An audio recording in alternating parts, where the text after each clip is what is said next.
Eden Utilities can help your organisation to convert the energy it uses every day into a more sustainable source of supply. We are a professional, totally independent but friendly utility consultancy that can offer any organisation a way of converting its own waste into energy. This provides a number of beneficial rewards.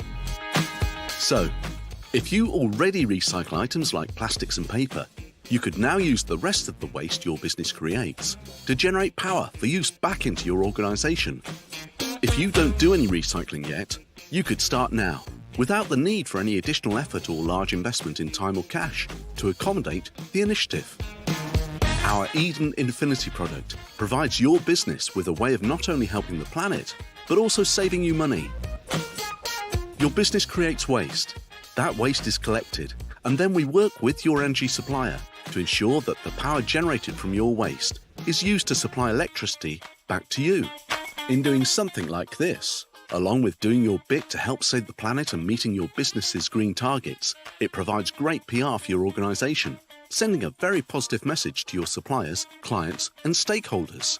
It's something to be very proud of. At Eden Utilities, we pride ourselves on being unique with our continuous innovation, along with our ethos of providing a fully transparent pricing model to all our clients.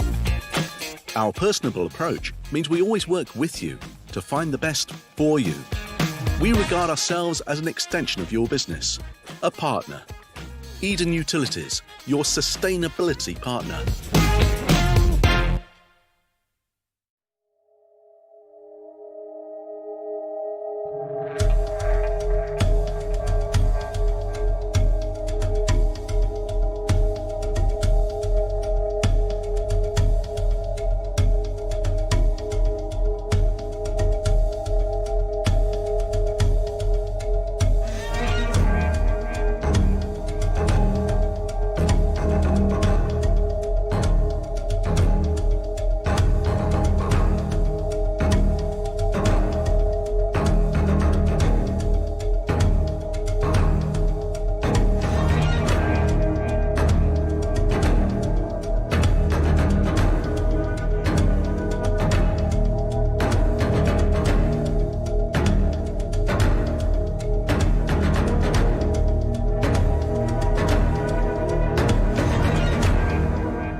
"12 months of Yems. What a year it's been." It's Talk of the Town, episode 17. What?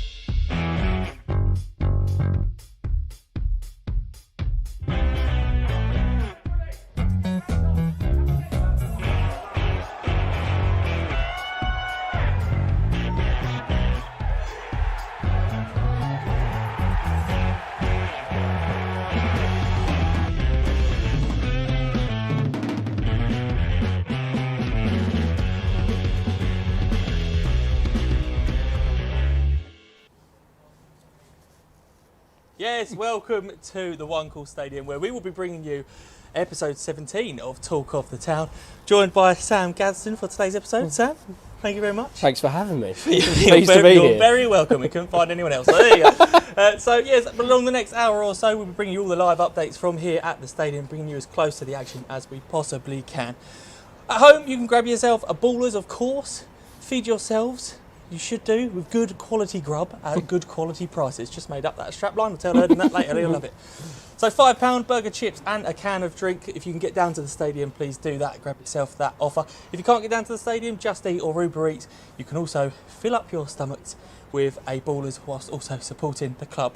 Of course, at home from 3 p.m, you can follow all the action on iFollow.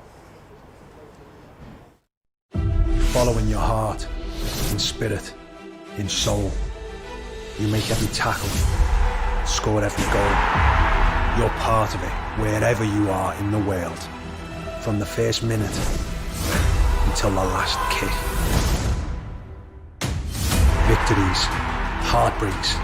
You're part of the fabric, the passion, devotion, supercharging emotion. For you, there is only one. Abiding loyalty, togetherness that is second to none. Follow every kick, every tackle, every goal. With access to live stream games and matchday commentary, with coverage spanning the globe. Behind the scene content, newsletters and match highlights. There is no better way for you to get closer to your club. And with iFollow sales supporting them, there's no better way to show your love. When you can't be there with iFollow. Yes, of course, the action is just £10 for all season ticket and non-season ticket. And members, of course, 1896 members. Yeah, so just £10 for, like, I don't know why I mentioned it, you don't get any discount at the away game, but I thought I'd just throw it in. It's £10 to get the action here, just under an hour time. Joined now by BBC Radio Sussex commentator and iFollow legend, Gary Smith. But before we chat to Gary, let's bring you the team news this afternoon. Glenn Morris is in goal. Tony Craig, Jordan Tunnicliffe and Tom Dallison at the back. Nick Zarula starts once again out on the left. David Cisse out on the right. In midfield, Jake Hesenthaler, Danny Bullman, Jack Powell, and up top, Ashley Nadesan and Tom Nichols. You not write the bench down, Gary? Oh, there we go, on the bench. We've got Nelson, McNerney, Ashford, Frost, Matthews, Waters drops to the bench, and Brian Gallack. So that is your team. Gary, thank you very much for writing the team down. Right, I probably should have done that. I'm not going to lie, I was scrambling 30 seconds to get myself a cup of tea. Very nice. Priorities. Very nice. Welcome back after missed obviously Tuesday night. Tuesday night. Did you manage to watch any of the action? Or? I didn't see any of it. I kept up to date on the BBC website with what the score was, etc., etc. I've watched the highlights since, and I think it's a very deserved point by the looks of it. I know Glenn made a fantastic save in the second half to keep it at 1-1, but it also looks like the boys had chances where they could have wrapped it up. I think if you said at the start of the game to take a point away from home, another point away from home, I think would have accepted it, because Colchester's always a difficult place to go. Yeah, and Sam, obviously you were at the game yourself. I think that was definitely the feeling amongst most people that were there. They would have taken a point before the game, but actually having come out of it with that point, the chances at the end, you sort of thought actually we could have taken all three. Oh no, yeah, absolutely. Obviously, when we've spoken to John after an away game, he's always said you never be disappointed with a point on the road. It was obviously a tough place to go. It wasn't too far for us. You know, we've travelled a lot further, like today, this year. But yeah, you did get the feeling we could have got 3 points. Obviously, Tyler had a chance at the end, but I think their keeper as well as Glenn had an absolute blinder of a game as well. Really kept them in it. But yeah, a solid point on the road. And obviously, mentioned John there. One bit of news we can bring you is that John Yems is actually not here today due to personal reasons. Obviously, we wish John well. I'm not in the know of what those personal reasons are, but we wish him well, whatever it is, and hopefully he's back on the touchline soon. Obviously, his 1 year anniversary today, a year to the day since he joined the club. Firstly, let's have a look at. Firstly, do you think that's going to impact him not being here this afternoon, Gary? No, I don't think so, because I think he would have got the message across to the players during training sessions this week. Obviously passed on any information that he wanted to give to Lee Bradbury, and I think Lee is more than capable, and Lee himself I think will step up to be manager somewhere one day. Very experienced. Quite interesting today that he comes up against the former Manchester City teammate in Nigel Clough, who's obviously now in charge of Mansfield, and has turned their fortunes round superbly in the games that he's been in charge of them. But John will be a miss, don't get me wrong, but I think he will have got his messages across to what he wants from the side via Lee. Yeah, and looking at the year that John's had in charge, he's very. We'll tell you that obviously he missed a big chunk of that. It's almost like, yes, it's a year, but it's not really a full year of football, is it? Because obviously we stopped playing in March, didn't get going again until September. So it's almost like 6 months of that time has been where there's no football. So he always emphasises that in terms of the football development of the side under his tenure, it's actually about 6 months rather than the year. Yeah, that's very true. And I think, I did some revision on his year in charge yesterday. 39 games, he's got a win rate of 35.9%. which is not too bad. I'm not too sure how that compares to the likes of Mr. Choffey and Harry Kewell and managers prior to that. But you can see that John has turned things around. There seems to be a different mentality now in the squad compared to what there was this time last year. Away form seems to be strangely picking up now as compared to the home form. It's the home form that needs a bit of turning around now because they've lost the last two at home. Of course, and obviously on the road, a point at Colchester, a win at Wimbledon, a point at Harrogate, a win at Torquay. Suddenly things are looking a lot more rosy on the road than they were. And it's at home that next Saturday they need to try and start getting their act back together again. But I think John's done a wonderful job. I did put it out on social media yesterday for people's thoughts on what they thought of his first year in charge. And some people were saying it's been great that he's cleared out the deadwood, for want of a better phrase. He probably knows his best 11, but he hasn't always got that available to him. And I think it's testament to the way the squad works, that people like Jordan Tunnicliffe can come back in. Tom Dallison can obviously come back in. Last week had a man of the match performance away at Wimbledon. Nick Cerula's played in the last few games and has obviously worked hard in training to earn his chance in the side. And I think that's testament to the way the squad work and the depth that the squad has now got. Yeah, and I suppose that's shown today. Obviously, we're balancing injuries, particularly at right back, still suffering those injuries. But Cisse obviously comes in, has done well the last few weeks. Yeah. But Max Waters, who we're going to hear more about later on, he drops down to the bench, and we're left with a good quality front too. Danny Bullman comes in, a bit of experience at a tough place to come today. I think it's always good to bring the experience in when you go somewhere away from home. Like I said before, Mansfield are on a decent little run at the moment since Nigel Clough came in. And I think Danny coming in to sort of steady the ship, with no disrespect to Hess and Tyler and Powell that are going to play in there as well alongside him. Danny Bullman's years and years of experience is going to be a very important factor today, I think. And Max Waters, he's if it was him starting and Nadesan on the bench or Nichols on the bench, whichever, it's a great weapon to be able to bring off the bench, isn't it? If you're chasing the game at 1-0 with 20 minutes, 25 minutes to go, to be able to bring somebody on like that is a fantastic thing. Yeah, absolutely. And we have got someone coming on from Colchester very shortly. But what do you know? Colchester, that would be some trip for a game against Crawley versus Mansfield. We've got someone from Mansfield coming in shortly. What do you know about them? What are you expecting from them this afternoon? I think they'll be very, very well organised. I had a bit of a chat with the guys from the Cambridge United media team via social media over the last couple of days, because Mansfield went there and won, didn't they, on Wednesday evening by a goal to nil. Interesting that they haven't yet won at home in the league so far this season, but only one defeat in their last 9 under Nigel Clough. They also battled through the second round of the FA Cup last weekend. Haven't got quite as an attractive draw as Crawley have. I think they've drawn Cheltenham Town in the next round, which is just the same as a league fixture, isn't it? But I think they'll be very, very well organised. They've made one change themselves as well today. They'll play a flat 4-4-2, and I think they'll be looking for their first win at home in the league so far this season, and secondly looking to carry on from an away win at Cambridge, where not many teams will go and get too much this season by the looks of the way Cambridge have started. Yeah, absolutely.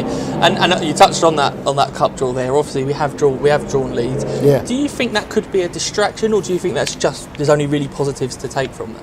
I think there can only be positives to take, Joe, really. And for the Crawley players in League Two, you want to test yourself against these sort of players, don't you? If Leeds elect not to put a full strength side out or make substantial changes for that game in particular, if they're not taking the FA Cup seriously, that's entirely down to them. Crawley can only beat what's put in front of them on that particular day. I think it's a great opportunity for Crawley players to show what they're made of, and it might be an opportunity for one or two of them to put themselves in the shop window as well. We don't want anybody to go, but it could be an opportunity for somebody to be snapped up and for the club to make some money. Absolutely. And finally, what are your predictions for the score this afternoon? What people say on social media? I think I got it right at Wimbledon, didn't I, as well last week? I think I said 2-1. I'm doing all right in the last few weeks, I think. I think, like Sam was saying, if you start with a point, end with a point from an away game, you'll be very, very happy. And I think Crawley will be that today. And I think they'll walk away from this with a 1-1 draw. Fantastic. Gary, thank you very much for joining us once again. As we mentioned, you can follow all the action and follow Gary's commentary on the iFollow from 3 p.m. We're going to hear after shortly from someone from Mansfield. They're going to give us the lowdown on their start to the season. But first, let's take a look back to Tuesday night's draw away to Colchester United. Home tie against Leeds United in the third round. We've made one change to the side that on the weekend. Tom Nichols comes in for Danny Bullman. Manchester United have made one alteration from the team that got thrashed 6-1 at Exeter last Tuesday. Callum Harrier in for Harry Pell. It's a very ambitious effort and it's a brilliant goal. What a goal from Callum Harrier. Well, nobody closed him down. The Crawley Town defence weren't really bothered. And the next thing they knew, they were picking the ball out from the back of the net. This is an outstanding finish. 13 minutes in. Just watch Harriet here. Drifts into a bit of space, cuts inside. Has a look up. It's absolutely, definitely deliberate. It's 4th in the league this season. Colchester United have the early lead.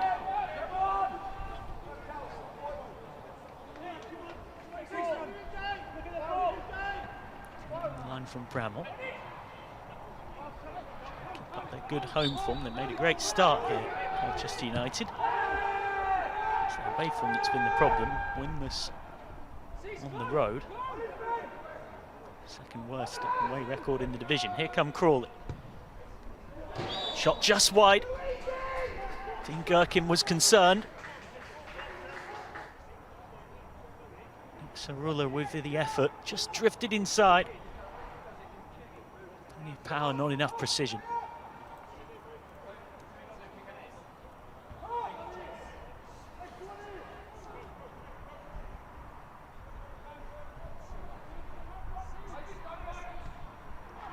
Flick round the corner from Hessenthaler, and a good save from Gherkin to his left. One you'd expect him to make. Doesn't stop nonetheless, though. Not a bad curling effort. And his first significant shot on target.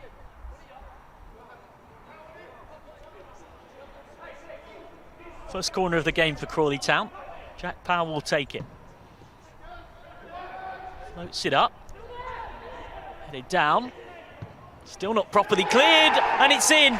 Penalty box pinball, and it's Crawley Town who come out with the jackpot. It's Jordan Tunnicliffe who gets the final touch. Pretty much everyone had a go. Gherkin punched at it. Colchester had 4 opportunities to clear it, didn't do so. Tunnicliffe gets his goal. After 20 minutes first half, you can guarantee a smidgen of a chance. Harriet's going to fancy his luck tonight. Poku still flicks off the bar. They've already scored one spectacular goal tonight, Colchester United. And another fine individual goal nearly followed here from Kwame Poku. Drifts in onto his preferred right foot. So close. Just United trying to get up in the playoff hunt again. Finished 6th last season before losing in the playoff semi-finals to Exeter. Got a second goal to kill this game off. Bramall needs options. Oh, he's tried a little... Oh, what was that? That was audacious. Little Rabona flick there from Cohen Bramall. Because I'm just shocked at the audacity to try it. In this situation, it is only 1-0, but he's full of confidence. Did nearly work out. What a goal that would have been had Harriet scored it. Just saved by Morris. Sarula against Harriet. Only taken 1 point from the last 4 league games, Crawley. It's a 2-1 win against Cambridge on Halloween. Haven't offered much going forward, in truth. Flick round the corner. Great save, Gherkin. Brilliant goalkeeping. Ashley Naderson denied. Scored in the 2-1 FA Cup win against AFC Wimbledon at the weekend. Maybe just a touch too close to the keeper, but it's a really good stop from Dean Gherkin. A good record in this head-to-head Colchester United. Lost in the last 3 home league games against Crawley, but they're under pressure here. It's a substitute. Frost pulls it back, and Gherkin again. Good cat-like reflexes from Dean Gherkin. First time little flick goalwards from Sam Matthews, the 2 substitutes combining. Crawley chasing what would be an oh-so-rare away win. Not cleared. It's gone for everyone and over. What a chance. What a chance. Tom Dallison falls so kindly for him. somehow gets it over from all of 6 or 7 yards.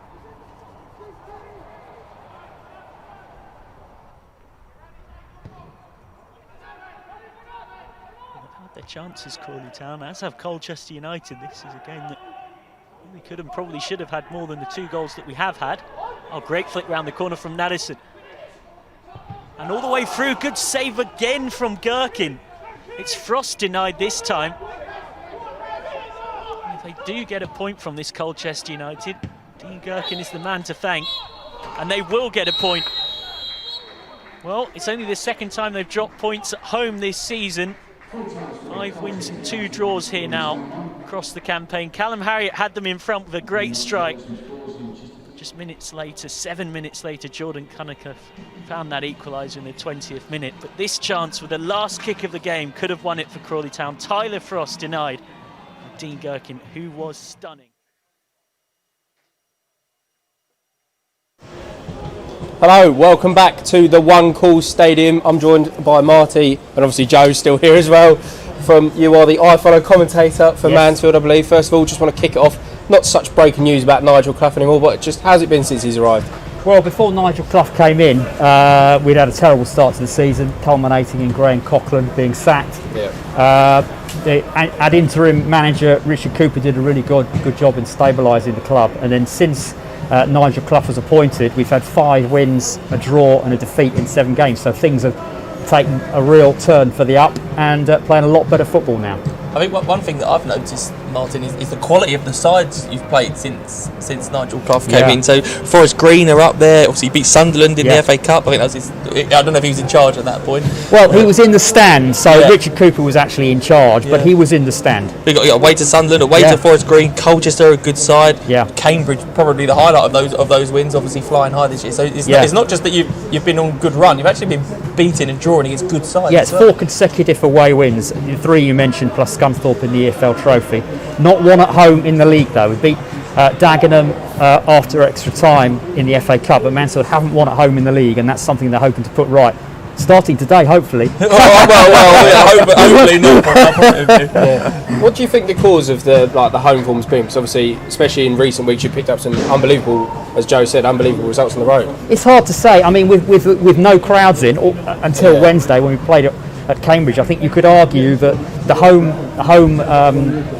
advantage has disappeared. So it's hard to say why Mansfield have done so badly at home. I don't think there's any particular reason for that. Haven't been playing any worse at home versus away or anything like that.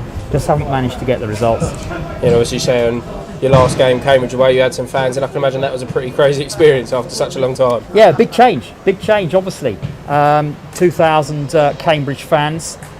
You could argue it worked against them because Cambridge didn't play particularly well, and there was just a semblance of the fans getting on the home players' backs. Might have actually been an advantage for Mansfield in that respect. Mansfield played very well on Wednesday and deservedly won the game. And I think, you're like a bit of a tennis because of where we are. Looking at Mansfield as a club, obviously John Radford and Carolyn Radford have owned the club for a while now. They always seem to me where I think, well, Mansfield, they'll do well, they're investing a little bit of money. It never seemed to really reach the potential that you think they're going to make. Do you think Nigel Clough is the man, or do you think why is that? Is Nigel Clough the man to bring in success? I think he's going to build the club. Obviously, he'll need to make some changes. I'm sure he'll bring a few players in January and perhaps some more in the summer. But he built something really good at Burton. And I think John and Carolyn Radford are hoping he'll build something really good here. You're not going to get instant success, but we have been in the relegation zone this season. So really the aim is to get away from the relegation zone, safely into mid-table, and then see where we can go from there. And realistically, maybe next season go for promotion. Do you think it's a bit of a false position in terms of how good a side Mansfield are and the quality of the side? Because I mean, they've only won 2 games this season, but drawn 8. They're not getting beaten that often. Only 5 losses. But equally, it's almost like if you're turning 2 or 3 of those draws into wins, all of a sudden your position would be much higher. Yeah, I mean, obviously pre-season expectations were not to be down the bottom. They were to be in and around the playoffs, and that hasn't happened. The quality of players in the squad, the team shouldn't be in the bottom 2. Clearly, where we were up until Wednesday. So. I don't know. I mean, the expectation is to get promotion. John and Carolyn have made that very clear. They want to get the club into the Championship eventually. Obviously, the initial aim is to get into League One. the first step is to get well away from the relegation zone. Yeah, a bit of momentum. I suppose the thing with Nigel Clough is, obviously you say you've got a very good squad at the moment. That is clear to see with results like Wednesday night for you away at Cambridge. You know, he's really sort of seemed to get the lads firing at the moment. I suppose, do you think he acts as a sort of like, if he was to approach a player, they think, yeah, I'd want to come and play for Nigel Clough. I think that's probably definitely going to be a bonus for the players. Yeah, you'd hope so. You'd hope that the players would want to play for him that are here already. And also you'd hope that he could perhaps attract good players in January and maybe more so in summer, And finally, Martin, before we let you go, get you back into your commentary position. What is your score prediction today? So we've had a 1-1 from our fellow commentator Gary. What's your prediction? Obviously, I'm hoping Mansfield are going to get the first home win of the season. Crawley, a very unpredictable side, so it's difficult to say, isn't it? Tell me about it. I mean, you haven't won since October in the league, but prior to that, there were some fantastic results. So very difficult to predict. If Mansfield play as well as they have done in 1-2 games recently, like away to Cambridge on Wednesday night, I think Mansfield will win. Whether they will do that, I don't know. Yeah. I'm going to go for 2-1 to Mansfield. Okay, well, I hope you're wrong, but we'll see. Martin, thank you very much for joining us. We will have some fans back in the People's Pension Stadium on Saturday, season ticket holders only. And throughout this pandemic, the People's Pension have been huge supporters. So after this break, we'll have Erdem here to talk about that. But let's hear from People's Pension. 2017, £30 million has been lost to pension scammers. That's about 26,000 Premier League season tickets. During these uncertain times, it's more important than ever to defend your hard-earned money. Be on the ball to anyone contacting you out of the blue. Find out more about pension scams and how to avoid them by visiting our website.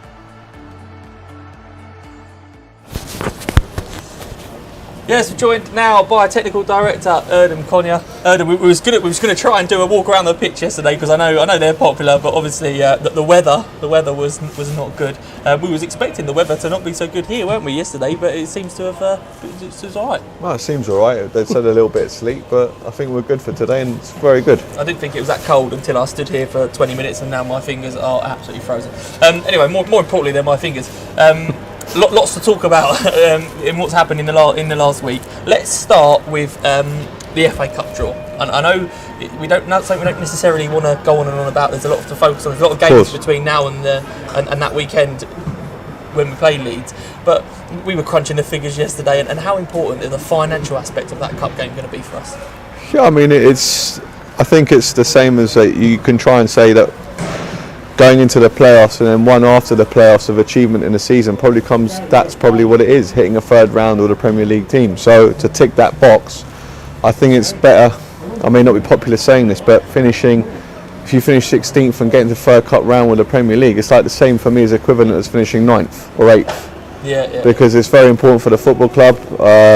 It guarantees us all having a great future and something to build on.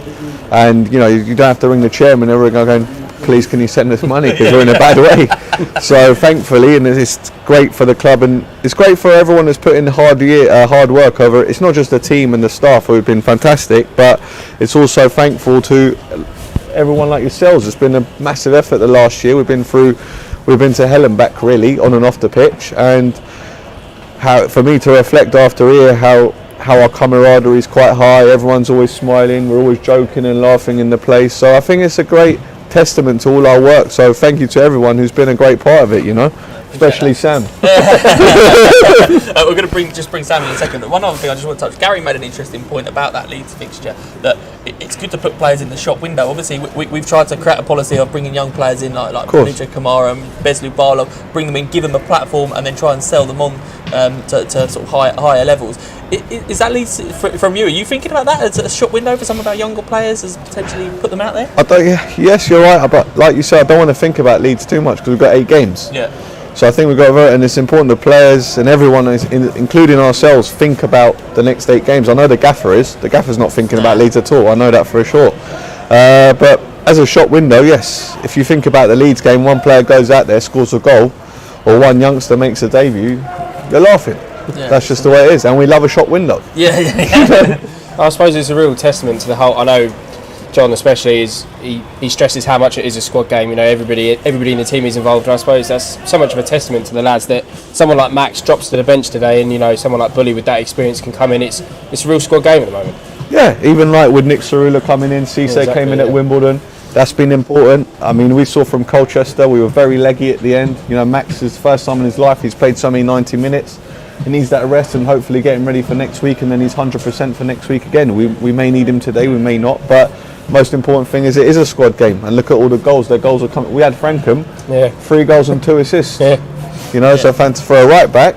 And then we've been without him for a long period of time. And we do miss Frankham on that note, and hopefully he's come back soon. Yeah, he's been on the show a couple of times, and I know he's desperate to get back. Absolutely. Looking at some off the field issues as well. The crisis package seemed to be announced this week, and clubs in League Two getting a minimum of £250,000 to replace some of them lost revenue. I suppose you slept better towards the end of the week, did you? Yeah. You know how I felt. No, I'm delighted with that.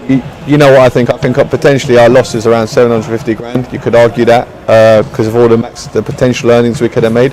But it's a start. And with the Leeds game, hopefully we'll see what happens going forward. What will happen? Hopefully that's more revenue coming in, and we're building on the losses that we've incurred.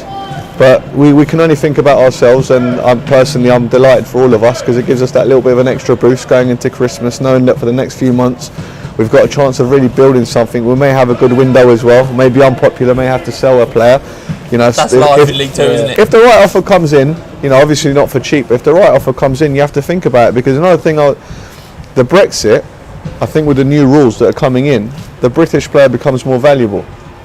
So we've got a lot of youngsters. So theoretically, our players should be growing in asset value, which is good. Got clubs in the Championship who would normally look for those cheap deals abroad, and maybe having to shop in League One and League Two. Exactly. That's why it's so important for Crawley to stay in where we are in the league and hopefully progress. But us by staying is actually we're growing in value, growing in assets. And I know we always said we want to get to the Championship in 8 to 10. Maybe it was a bit far-fetched when we came in. That's on me. I'll take that. But however, staying in the EFL and growing and trying to grow a squad of players with youth is, I think, just as important, and hopefully we will get there and we will satisfy the fans, hopefully.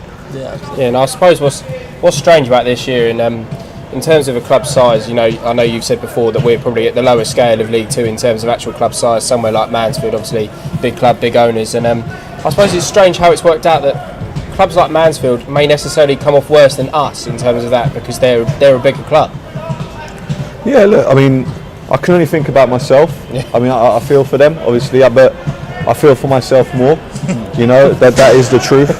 So I hope that the bigger clubs do survive and they get through, but in all honesty, Crawley comes first for me. I don't want to be awkward, but I really couldn't care less what happens to the other clubs as long as I survive. And something that has boosted the club coffers this week is obviously the new membership scheme. It's been like there was queues outside when they went on sale on Thursday, queues around the corner, which was really great to see. And it's good. It's good from a financial point of view, but it's also good to see a bit of a buzz around the club, isn't it? And getting those supporters out and giving them something to get excited about.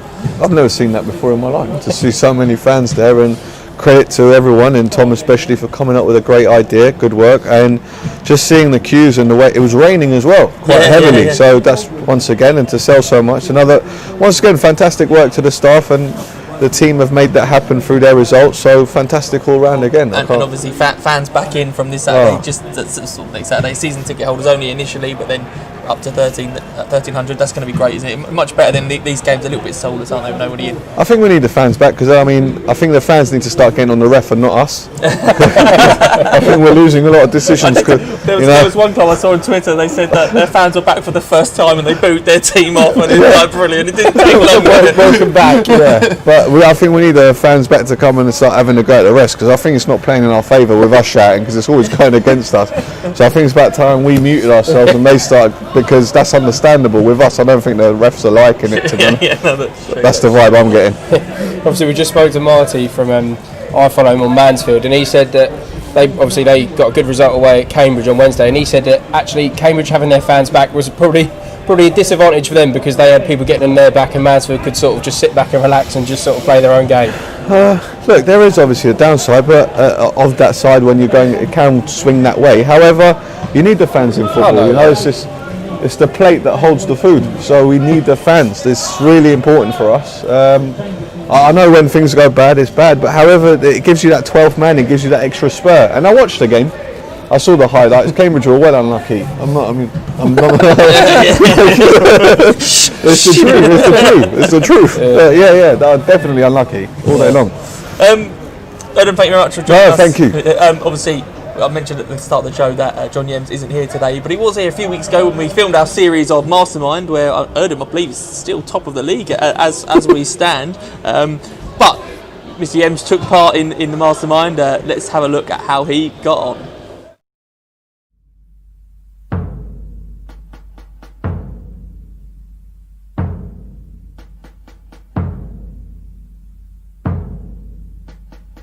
Hello and welcome to the People's Pension Stadium for Kiosk Ken's version of Mastermind.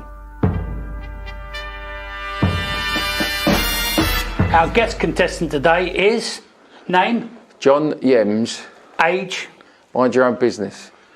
And your specialist subject. The Beatles. What was the Beatles' first single in 1962? First single to get what, number one or first single? Their first single. Love Me Do. Correct. Which Beatles song holds the record for the most versions by different artists? Yesterday. Correct. Who gave the Beatles their name in April 1960? John Lennon. Stuart Sutcliffe, a friend of John Lennon. Which pop artist designed the cover of the White Album? Andy Warhol. Richard Hamilton. Which was the group's only single between 1963 and 1969 that failed to reach the top of the charts? It was a double A side. I would say it was Penny Lane. Incorrect. Yellow Submarine. How many UK number one hits did the Beatles have? 19. Incorrect. 17. Number 7. Which was the last album recorded by the Beatles? It was Abbey Road. Correct. What was the title of Beatles manager Brian Epstein's autobiography? I ain't got a clue. The Man Who Made the Beatles. Our next contestant is John Yems. His questions are on general football knowledge. Question 1. Who became England's youngest ever senior footballer in 2006? Theo Walcott. Correct. Who is Real Madrid's all-time top scorer? Royale. Incorrect. Cristiano Ronaldo. Who was captain of the England team when they won the 1966 Bobby World Cup? Moore. Correct. What nationality is Zlatan Ibrahimovic? Czech. Incorrect. Swedish. Which English Premier League footballer is the highest scoring midfielder of all time? Frank Lampard. Correct. In 2004, the biggest club sponsorship in the history of English football occurred between which football club and company? Liverpool and Carlsberg. That was incorrect. Arsenal and Emirates. What is Joe Hart's first real name? Joseph. Charles. Who was the Premier League Golden Glove winner of 2015-16? 2016-17. Don't know. Petr Cech. Which youth team won the Wayne Rooney join at the age of 9? Everton. Correct.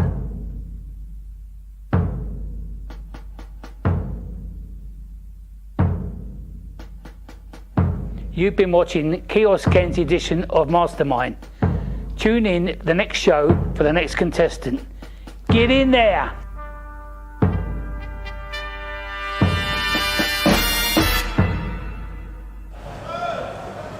Yeah, welcome back to the One Call Stadium, where the Reds will be playing Mansfield in just 25 minutes time. Let's go through that lineup again for you one more time. Glenn Morris starts in goal. It's the same back three as Tuesday night, with Tony Craig, Jordan Tunnicliffe and Tom Dallerton. David Cisse and Nick Zarula play on either side of them. And in midfield, Danny Bullman comes into the lineup. Obviously he played last Saturday, didn't play on Tuesday night. He comes in with Jake Hessenthaler and Jack Powell. And Tom Nichols and Ashley Naderson start up front. Hey, well remembered that. Yeah, Didn't read it. well done. I write it down when you can just remember it. Thank you very much. Mentioned that, of course, you can support the club from home. We mention it every Saturday. I know we do, but loads of people taking this up. So please continue to do so. It really does support. But why don't you grab yourself a Ballers?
due to our setup here at the One Call Stadium, I've just seen that advert. Drooling. Don't know if we'll get anything here. Probably be once again a Colonel with Ken on the way home, as always. Brilliant.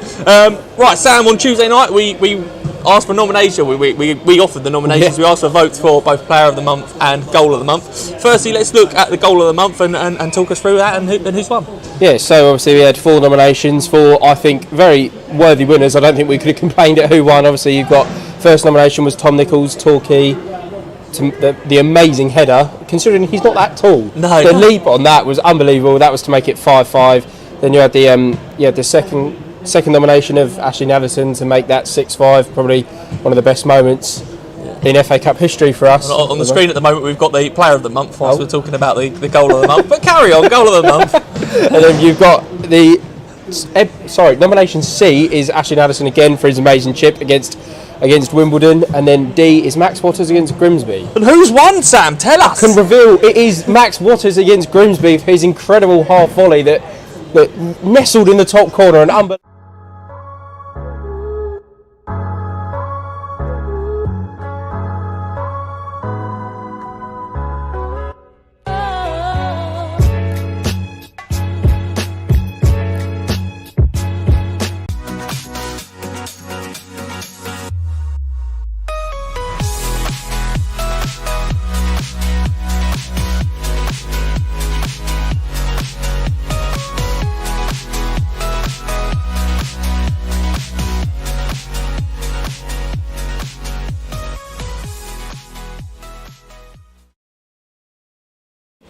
Okay, so Player of the Month. We'll play the video again. Shall we? Tell us who's won Player of the Month. So we're obviously another 4 nominations. You had Josh Doherty, silent assassin on the left back. Obviously he's picked up an unfortunate knock at the moment.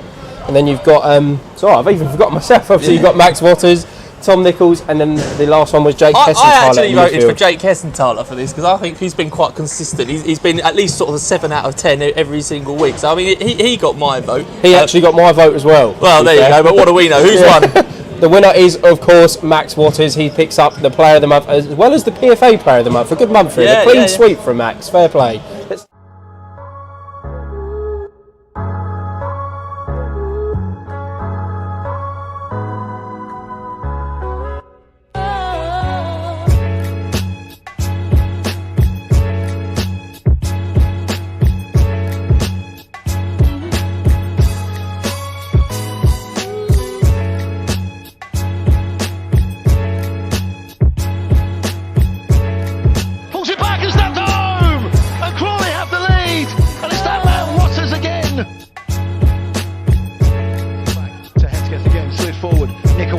Right-footed, plays it in. Waters drives it. Waters has the equaliser.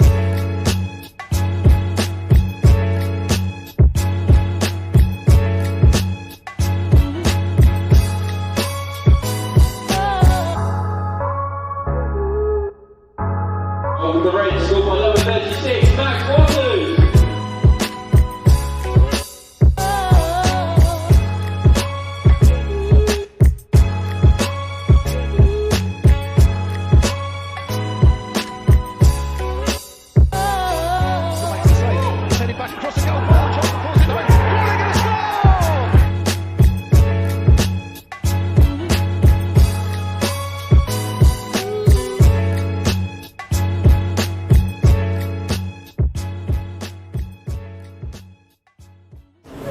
Yes, huge congratulations to Max Waters for winning the Player of the Month for November, and a huge thanks to Sam and Tom in our media team who have put all of that together. Fantastic work by them.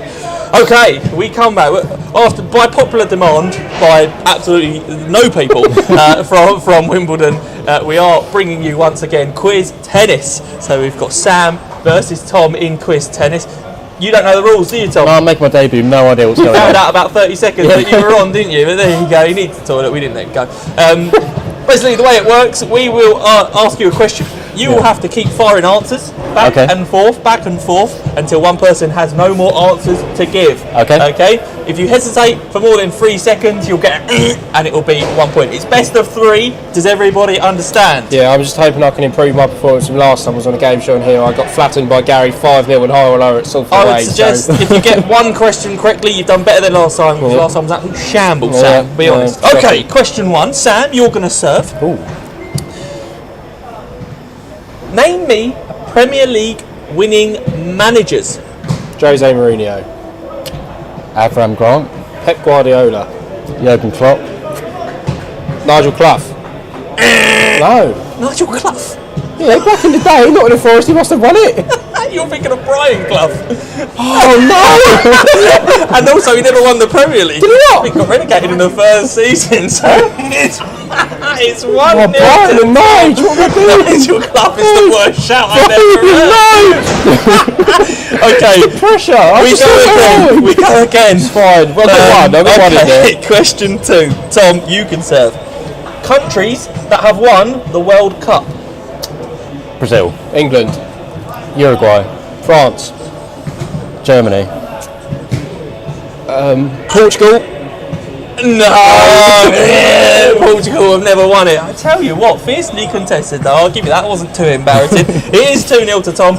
Just in the hope that something embarrassing happens once again to Sam. We'll go to the question 3 regardless.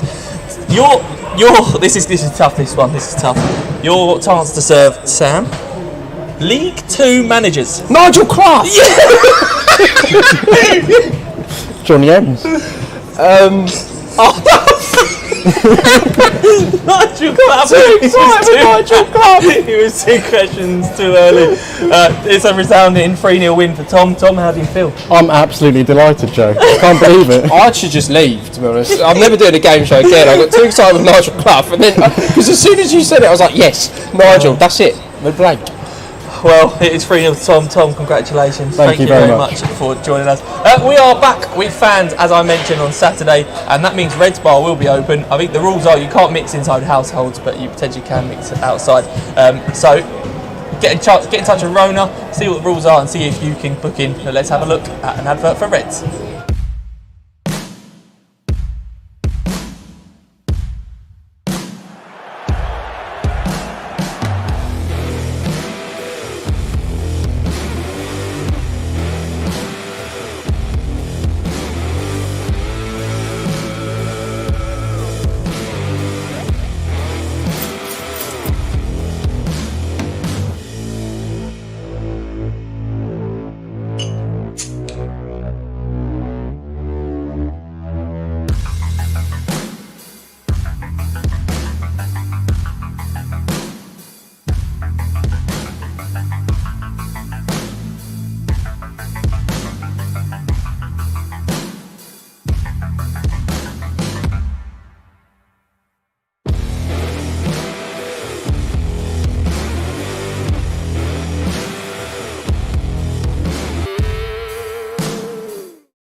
That is almost to all the time we have here on episode 17 of Talk of the Town. Sam, give us a prediction for this afternoon. I'm going to go confident. 2-1 Crawley. 2-1 Crawley, lovely. Yeah, good. I'm not going to give a prediction. In fact, no. I'm going to go for 1-1. Another draw on the road. I'm going to go 1-1. A couple of questions we've had on the social media channels we put out. One question was about masks. Actually, the rules are that we don't have to wear masks whilst we're broadcasting, and also we are tested. So we're tested to be able to come here. So we don't actually have to wear masks. We will put them on once the game kicks off, though. So don't panic. Another question about what tier Mansfield is in. Mansfield is actually in tier 3, so there will be no fans here this afternoon. I know Martin touched upon that. Whereas we will be able to have a small number of fans on Saturday here at Mansfield. There will be no fans, so potentially an advantage for the Reds here playing in front of an empty crowd away from home. From myself and Sam, all of the team here at Talk of the Town, Nick and Danny from the filming company, huge thanks for joining us once again. We will be back next Saturday when the Reds are at home and fans are back. Season ticket holders, if you've got your season ticket, I bet you can't wait to get into the ground. We can't wait to see you. We will be doing Talk of the Town for next Saturday and hopefully for the rest of the season as well.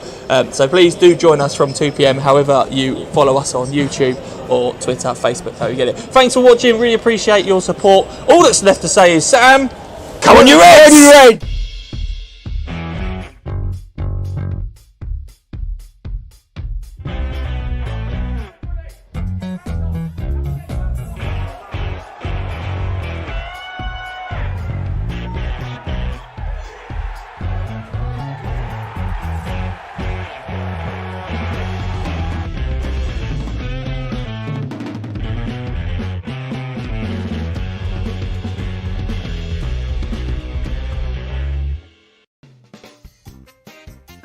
a show.